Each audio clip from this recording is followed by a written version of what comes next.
In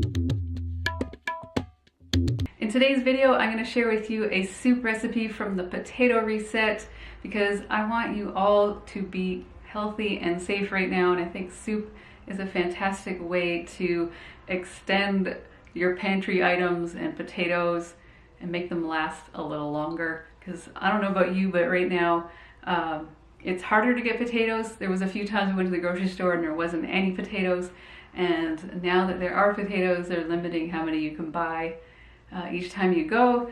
So unless we go every couple of days, then we only get 10 pounds at a time, which is not a lot for our family of 4 adults, one of which eats 20 to 30 pounds of potatoes a week.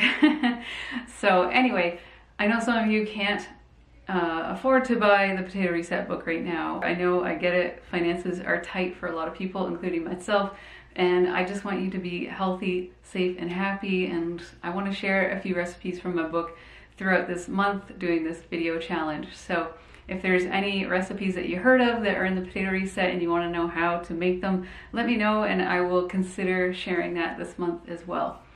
So just a note about the recipe, I'm showing it to you in 2 ways just in case you can't get potatoes.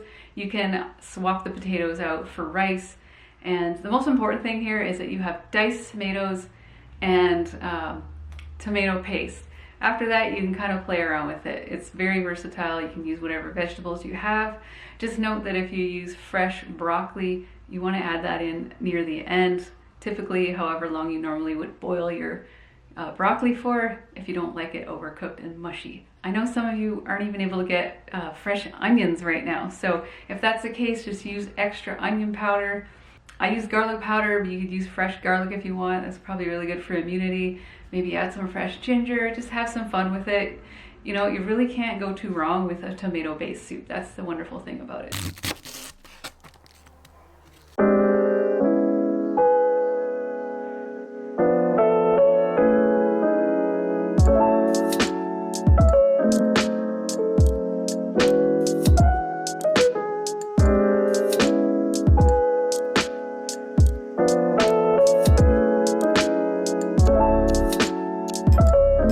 For the brown rice version, we're going to use this bigger pot because we'll need a little more liquid, just because the rice will soak up some of the water. And I'm just going to use a smaller pot for the potato version.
I tried the potato version and it was absolutely delicious. I put a little bit of salt on top and a little bit of black pepper just for flavor, but my mom had some of both and she said they were both good and she didn't add any salt.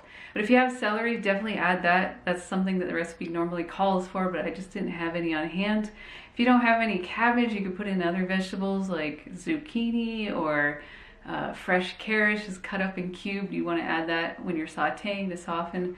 Any vegetables that are kind of hard, you want to add those in the beginning. You can even do mushrooms, whatever you like. And as far as the herbs go, you could use, if you only have dried basil or something like that, you could use basil.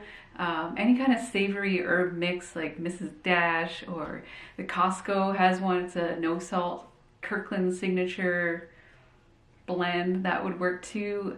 Some sage or some rosemary, but just try to use what you have. I'm curious to know what kind of vegetables that you have in your house right now that you could use in a recipe like that.